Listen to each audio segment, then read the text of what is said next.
Tibet. Look at a flight aware map of airlines flying all over the world, and you'll notice something unusual. There are no planes flying over Tibet.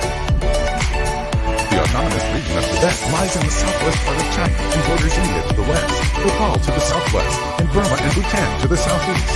Tibet sits on the Tibetan Plateau, which is the world's largest and highest plateau. It covers around 965,000 square miles, which is 5 times the size of France. Most of the Tibetan Plateau lies at an elevation of between 13,000 and 5,000 feet. Known as the roof of the world, Tibet is also bordered by the world's 2 highest mountain peaks, Mount Everest at 29,029 feet and K2 at 28,251 feet high. During World War II, flying over Tibet was called flying the hump. After the Burma Road was captured by the Japanese, pilots had to fly cargo from India and Burma over Tibet and into China. A higher percentage of flight crews died flying over the hump and were killed during the daylight bombing raids over Germany. Flying over Tibet presents a problem for airliners for 4 reasons. First, there are only 2 airports in the region. Lhasa Gangar Airport in Lhasa, the capital of the Tibet Autonomous Region, and Tribhuvan Airport in Kathmandu, the capital of Nepal.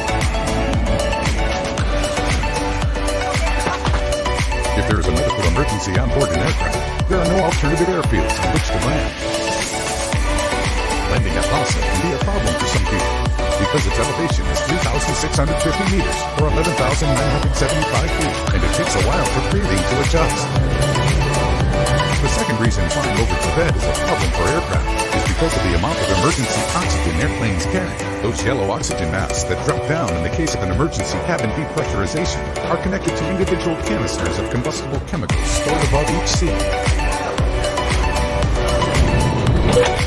You are told to pull down your mask because that motion ignites the chemicals which produce the oxygen. Planes have only between 10 and 20 minutes of oxygen, which should be long enough for an aircraft to descend to below 10,000 feet, where there is breathable air. But most of Tibet lies above 10,000 feet. The third reason flying over Tibet presents a problem for airliners is because of engine-out drift-down procedures. These are the set of instructions pilots must follow if one of the plane's engines goes out. Modern planes are designed to fly with the loss of an engine, but the plane must drift down to a lower altitude. This altitude is determined by the gross weight of the airplane. Over Tibet, that safe altitude might be lower than that of the ground. The fourth problem facing airliners flying over Tibet is clean air turbulence. This type of turbulence can't be seen or predicted in advance by pilots.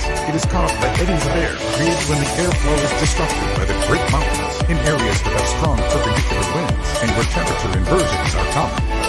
When flown through, clear air turbulence can be very destructive to an aircraft. According to the U.S. Federal Aviation Administration, clear air turbulence is the leading cause of injuries to passengers and flight attendants.